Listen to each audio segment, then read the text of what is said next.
ወፍራም ሰዎች ሊጋለጡ ይችላሉ። ግን ይሄ ማለት የሰውነት ክብደታቸው ቀጫጭን ሰዎችን አያጠቃም ማለት አይደለም።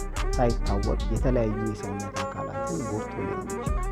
በተለይ ከልብ ጋር የተያያዙ ነገሮች ሁል ጊዜ ምርመራ ይፈልጋሉ። የህመሙ ደረጃ ታይቶ በተለያዩ ሁኔታዎች ደግሞ ኢንሱሊንም ሊያስፈልግ ይችላል። ከመከሰቱ በፊት ለምሳሌ ህሙማን መሀል ላይ ሊሆኑ ይችላል። ፕሪዳያቤቲስ የሚባል ወይም ቅድመ ስኳር የሚባል አይነት 2 የስኳር ህሙማን የሚያሳዩት ምልክቶች የውሃ መጥማት፣ የአፍ መድረቅ፣ የሽንት ቶሎ ቶሎ ማለት፣ የሰውነት ክብደት መቀነስ፣ የአይን ብዥታ እንዲሁም የሰውነት ላይ ቁስል ከተከሰተ ቁስል ቶሎ አለመዳን፣ ሌላው ደግሞ የእግር መደንዘዝ ስሜቶች ሊኖሩ ይችላሉ። አይነት 2ን ከአይነት 1 የስኳር ህመም በምልክቶች የሚለየው አይነት 2 ያላቸው ህሙማን ህመሙ ከነሱ ጋር ብዙ አመት ስለሚቆይ ምልክትም ላይኖራቸው ይችላል። በድንገት የጤና ተቋም ወይ ሆስፒታል ወይም ጤና ጣቢያ ለሌላ ምርመራ ሄደው በዛው የስኳር ምርመራ ሲደረግላቸው በድንገት የተገኘም ሊሆን ይችላል። ስለዚህ እነኚህ ምልክቶች ሊኖሩም ላይኖሩም ይችላሉ እና በአጋጣሚ የስኳር መጠናቸው ጨምሮ ሊገኝ ይችላል። የአይነት 2 የስኳር ህመም መንስኤው ቆሽት የሚባለው የሰውነት አካል በሆድ ውስጥ የሚገኝ ኢንሱሊን የተባለውን ሆርሞን ወይም ቅመም የማምረት አቅሙ ሲቀንስ ወይም ማመንጨት አቅሙ ሲዳከም እንዲሁም የተመረተውም ኢንሱሊን በአግባቡ ሰውነት ላይ ገብቶ አገልግሎት መስጠት በማይችልበት ሁኔታ ሲገኝ የአይነት 2 የስኳር ህመም ይከሰታል። በአብዛኛው የአይነት 2 የስኳር ህመም የሰውነት ክብደታቸው ከፍ ያሉ ወይም ወፍራም ሰዎች ሊጋለጡ ይችላሉ። ግን ይሄ ማለት የሰውነት ክብደታቸው ዝቅተኛ ወይም አነስተኛ የሆነ ወይም ቀጫጭን ሰዎችን አያጠቃም ማለት አይደለም። ምክንያቱም እነሱም ላይ የኢንሱሊን መጠን ሊቀንስ ይችላል። ኢንሱሊንም በአግባቡ ስራውን ላይሰራ ይችላል በተለያዩ ምክንያቶች። አይነት 2 የስኳር ህመም በአብዛኛው የሚታወቀው ዘግየት ብሎ ነው። ህሙማን ከመጡበት ቀን በፊት በአመታትም ሊሆን ይችላል የስኳሩ ህመም ጀምሯቸው ሊሆን ይችላል። ይሄ ማለት ከስኳሩ ጋር ተያይዞ የሚከሰቱ ጠንቆች ከነሱ ጋር አብሮ ሊገኝ ይችላል። ማለት የአይን ጉዳት፣ የኩላሊት፣ የነርቭ፣ የልብ ችግር ማለት ነው። ስለዚህ በዛው ልክ ጉዳቱም ከፍ ያለ ነው። እንደውም ጥናቶች እንደሚያመለክቱት አይነት 2 የስኳር ህመም ከልብ ህመም ጋር በጣም ተያያዥነት አለው። ለልብ ህመም የመጋለጥ ለስትሮክ የመጋለጥ እድል በጣም ከፍተኛ ነው፣ ለ2 እጥፍ ገደማ።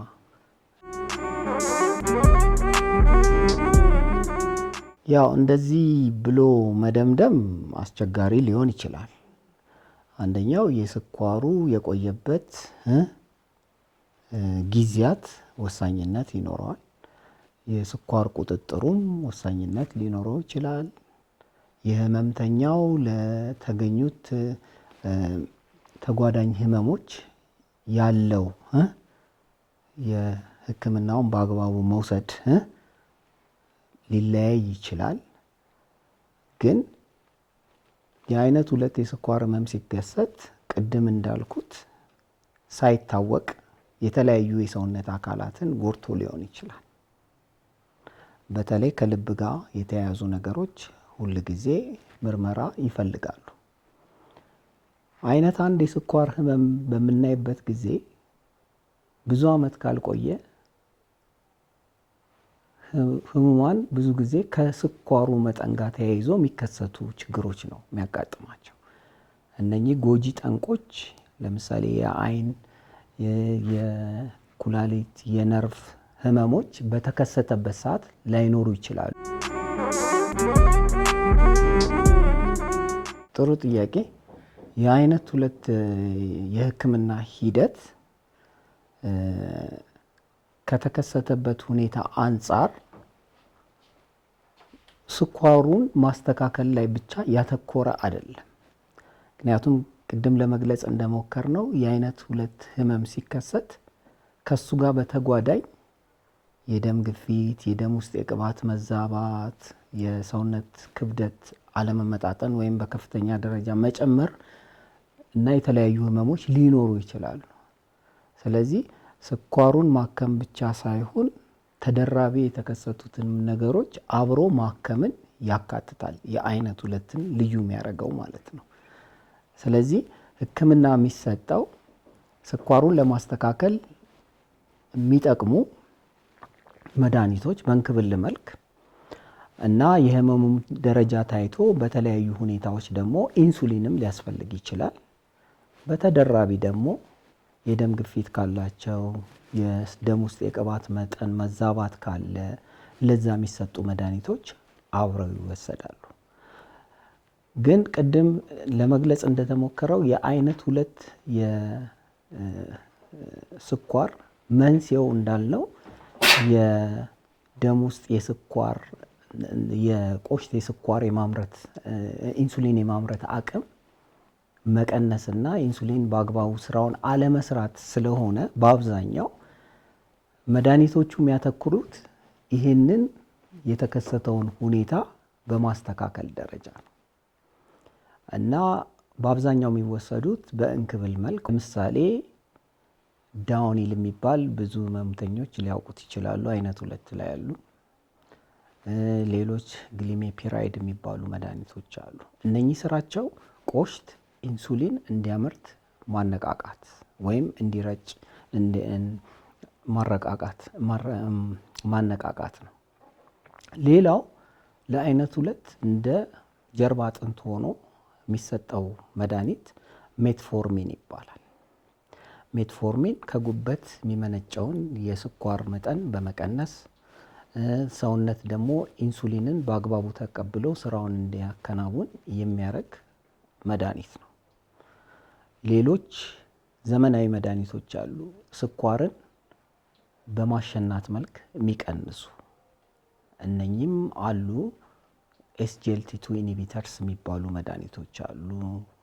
አንድ ምሳሌ ለመጥቀስ ዳፓግሊፍሎዜን የሚባል ወይም ፎርሲጋ የሚባል መድኃኒት አለ።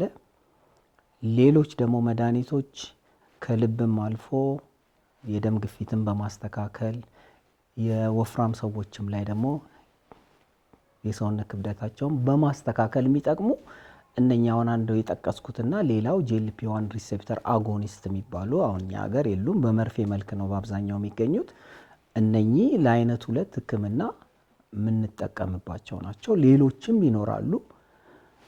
ህሙማን አይነት 2ም ቢሆኑ የስኳር ቁጥጥራቸው በቂ ካልሆነ የ3 ወር የስኳር መጠናቸው ከሚፈለገው ታርጌት በላይ ከሆነ ለምሳሌ ከ10% በላይ ከሆነ መድኃኒት እየወሰዱ የሰውነት ክብደታቸው በጣም በከፍተኛ ሁኔታ እየቀነሰ ከመጣ በባዶ ሆድ የሚሰጡት ስኳር መጠን ለምሳሌ ከ300 በላይ ከሆነ በልተውም በባዶ ሆድ ከ250 በላይ በልተውም ለምሳሌ ከ300 በላይ ከሆነ እነኚህ ህሙማን ከሚዋጣው እንክብል በተጨማሪ የኢንሱሊን ህክምና ያስፈልጋቸዋል።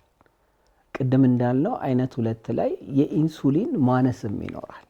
በሂደት የኢንሱሊን አስፈላጊነት ሊመጣ ይችላል እና አንዳንድ በእንክብል መልክ የሚወሰዱት መድኃኒቶች እየቀጠሉ ኢንሱሊንም በተደራቢነት ሊወሰድ ይችላል ማለት ነው አይነት 2 ህክምና ላይ። እና በተጨማሪ የደም ግፊት ካለ የደም ግፊትን በተለያዩ የደም ግፊት መቀነሻ መድኃኒቶች፣ የደም ውስጥ ቅባት ካለ እሱንም ማስተካከል ያስፈልጋል። ምክንያቱም እነኚህ ነገሮች ካልተስተካከሉ ከልብ ጋር ተያይዘው የሚከሰቱ ችግሮች ይመጣሉ ማለት ነው። እና መረሳት የሌለበት ሕክምናው መድኃኒት ላይ ብቻ ያተኮረ ሳይሆን አመጋገብ ስርዓትን ማስተካከል፣ አግባብ ያለው እንቅስቃሴ ማድረግ፣ ኪሎ መቀነስ ወይም ክብደት መቀነስ፣ ሌላው ደግሞ ሲጋራ ማጨስ ማቆም ያስፈልጋል ማለት ነው። ከመከሰቱ በፊት ለምሳሌ ህሙማን መሀል ላይ ሊሆኑ ይችላሉ። ፕሪዳያቤቲስ የሚባል ወይም ቅድመ ስኳር የሚባል ሁኔታ ውስጥ ሊኖሩ ይችላሉ። እነኚህ ህሙማን የአመጋገብ ስርዓታቸውን ካስተካከሉ፣ ክብደት ከቀነሱ፣ እንቅስቃሴ ካደረጉ፣ አንዳንድ የሚያጋልጡ ነገሮችን የደም ግፊት ከተቆጣጠሩ፣ በተጨማሪም ደግሞ ሜትፎርሚን የሚባለውን መድኃኒት ከወሰዱ ወደ አይነት 2 ወደሚለው የስኳር የመሄድ እድላቸውን ሊቀንስ ይችላል እና የመከሰት እድሉንም ሊያረዝመው ይችላል። ምክንያቱም አንዳንዶቹ ነገሮች ከቤተሰብም ጋር የተያያዙ ነገሮች ስለሆኑ ማለት ነው። እና እነኚህን ላይፍ ስታይል የሚባሉትን ነገሮች በማስተካከል አስፈላጊ የሆኑትን መድኃኒቶች በማድረግ ስኳሩን ተቆጣጥሮ አይነት 2 የመከሰት እድሉንም በመቀነስ ወይም የሚከሰትበትን ጊዜ በማዘግየት ማስኬድ ይቻላል ማለት ነው።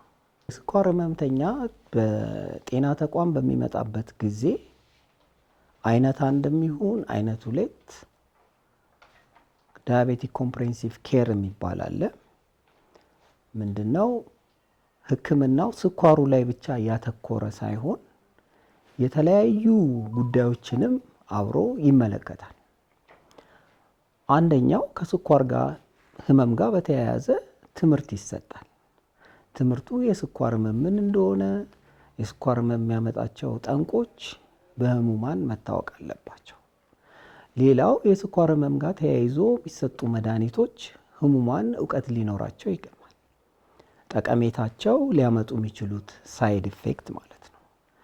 ሌላው ከስኳር ህመም ጋር ተያይዞ ሊከሰቱ የሚችሉ ቅድም አንቺ ዴንጀር ሳይንስ ያልሻቸው ነገሮች ህሙማን እንዲገነዘቡ ይደረጋል። በተለይ የስኳር ማነስ፣ ከልክ በላይ የስኳር መብዛትና ሽንት ላይ ኪቶን የሚባለው ነገር መታየት፣ በዚህ በኩል ህሙማን ትምህርት ይሰጣቸዋል። ያ ትምህርት ካላቸው እንደዚህ አይነት ነገር ሲከሰት ወደ ህክምና ቦታ የመሄድ እድሉ ይኖራቸዋል ማለት ነው።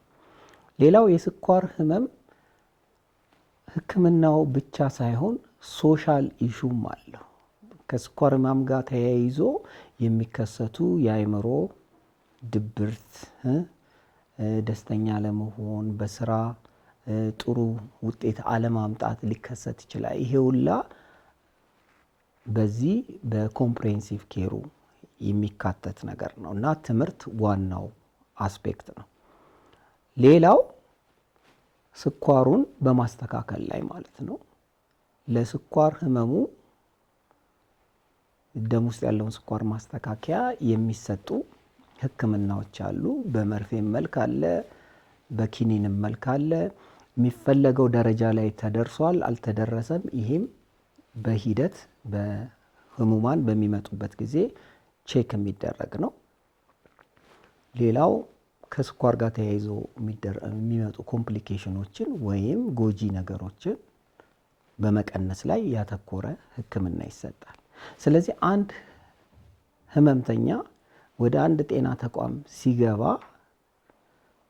የሚጠየቁት ለምሳሌ ስኳሩ መቼ እንደመጀመረው፣ ምን ያህል ጊዜ እንደቆየ፣ መድኃኒት እየወሰደ እንደሆነ፣ የመድኃኒቱ አይነት፣ መድኃኒቱን በአግባቡ ሐኪም እንዳዘዘው እየወሰደ ከሆነ፣ ከሱ ጋር ተያይዞ ከስኳሩ ጋር ተያይዞ የተከሰቱ ችግሮች ካሉ ወይም ጊዜውን ጠብቆ የአይን ምርመራ እንዳደረገ፣ የኩላሊት ምርመራ እንዳደረገ፣ የነርቭ ምርመራዎች እንደሚያደርግ እሱን መረዳት ያስፈልጋል። ከዛ በኋላ ደግሞ ህመምተኛውን መመርመር ይፈለጋል። ይሄኛውም ግፊቱን ማየት፣ የክብደቱን ማየት፣ ከዛ ይሄ BMI የሚባለውን መስራት፣ ክብደትንና ቁመትን በማወዳደር የሰውየው ያለበትን ሁኔታ፣ ከዛ በኋላ ደግሞ ኢንሱሊን የሚወስድ ከሆነ ኢንሱሊን የሚወጋባቸውን ቦታዎች ሁል ጊዜ ማየት ያስፈልጋል። ቅድም ባወራ ነው ህመምተኞች በሐኪሞች እግራቸው መታየት አለበት። ቁስል አለ፣ የነርቭ ስርዓቱ በትክክል ይሰራል አይደለም፣ እሱም ቼክ መደረግ አለበት። ከዛ በኋላ እንደዛ ከተደረገ በኋላ በመጡበት ጊዜ የሚያሰሯቸው አስፈላጊ የሆኑ ምርመራዎች አሉ። ለምሳሌ የስኳር መጠናቸው ይለካል። ሌላው የ3 ወር አማካኝ የስኳር መጠን ማለትም የሄሞግሎቢን ኤዋንሲ ወይም የስኳር ክምችት ይባላል፣ እሱ ይሰራል። ሌላው ኩላሊት ጉዳት አለው የለውም የሚለውን ነገር ቼክ የምናደርግበት የሽንት ምርመራ፣ ምክንያቱም ኩላሊት መጎዳቱን አንዱ የሚያመለክተን በሽንት ላይ የፕሮቲን መውጣት ሊሆን ይችላል። ሌላ የኩላሊት ማጣራት አቅሙን በደም ምርመራ ክሪያቲኒን በሚባለውና የኩላሊት የማጣራት አቅሙን የምናይበት በካልኩሌሽን እንሰራለን። እና ደም ውስጥ ያሉት የቅባት መጠን በተለይ ለአይነት 2 የስኳር ህመምተኞች እና ብዙ ጊዜ ቆየ አይነት 1 ያላቸው የስኳር ህመምተኞች እነኚህ በሙላ ሊያስፈልግ ይችላል። ከዛ በኋላ የህመምተኞቹን መድኃኒት በተገኘው ውጤት መሰረት ማስተካከል ይፈልጋል። ስኳር ቁጥጥሩ በቂ ካልሆነ መድኃኒት መጨመር ሊያስፈልግ ይችላል። ህመምተኛው በትክክል መድኃኒቱን የማይወስድ ከሆነ ምክር ያስፈልጋል። ከመድኃኒቱ ጋር ተያይዞ የተከሰቱት እነኛ ያልሻቸው ዴንጀር ሳይንስ የሚባሉ ካሉ የመድኃኒት ማስተካከል ሁኔታ ይደረጋል። ተጓዳኝ ህመሞችም ከተገኙ ለእነሱም ህክምና ይሰጣል እና በአጠቃላይ የተለያዩ ሁኔታዎችን የሚያካትት ነው ማለት ነው። ደማችን ውስጥ ያለውን የስኳር መጠን መለኪያ ማሽን አለ። እሱም በእንግሊዘኛው አጠራር ግሉኮሜትር ይባላል። ይሄ ግሉኮሜትር የተለያዩ አካሎች አሉት። ማሽኑ አለ። ከማሽኑ ጋር አብሮ የሚመጣ በጣታችን ወቅተን ደም የምናስቀምጥበት ስትሪፕ የምትባል ነገር አለች። እነኚህ አሉ። ምንድነው የሚደረገው? ማሽኑን መስራቱን አረጋግጠን እናበራውና ከዛ እቺ ስትሪፕ የምትባለዋን ነገር እንከትባታለን። ከከተትን በኋላ ጣታችንን ወቅተን የወጣውን ደም ቀጥታ ደም ማስቀመጫ አለች፣ እሷ ላይ እናስቀምጣለን። ግሉኮሜትሩ ያነባዋል ማለት ነው። ስለዚህ በዛን ወቅት ያለውን የስኳር መጠን ይነግረናል። በዛን ወቅት ያለውን የስኳር መጠን ምንድነው? ትክክለኛ ቦታ ነው መጠኑ ወይስ አንሷል በስቷል የሚለውን ነገር አትሊስት ህመምተኞች ማወቅ ይችላሉ ማለት ነው። እና ህክምና ቦታም ሲመጡ እቤት የተለካውን የስኳር መጠን ሪፖርት ሊያደርጉ ይችላሉ። በተለይ ይሄ ስኳር እቤት ውስጥ መለካት ኢንሱሊን የሚጠቀሙ ህሙማን ላይ በጣም አስፈላጊ ነው። ምክንያቱም የስኳር መውረድ ሊያጋጥማቸው ስለሚችል በተለይ አይነት 1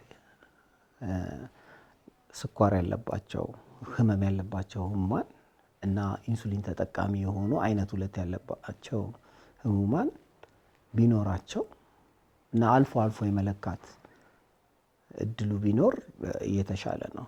በተለይ አይነት 1 ያላቸው አይነት 1 ስኳር ህመም ያለባቸው ህሙማን ስኳር የመለካት ከምግብ በፊት ከምግብ በኋላም የመለካት ሁኔታዎች መፈጠር ሊኖርባቸው ይችላል። የስኳሩን መጠን በሚፈለገው ሁኔታ ውስጥ ለማስገባት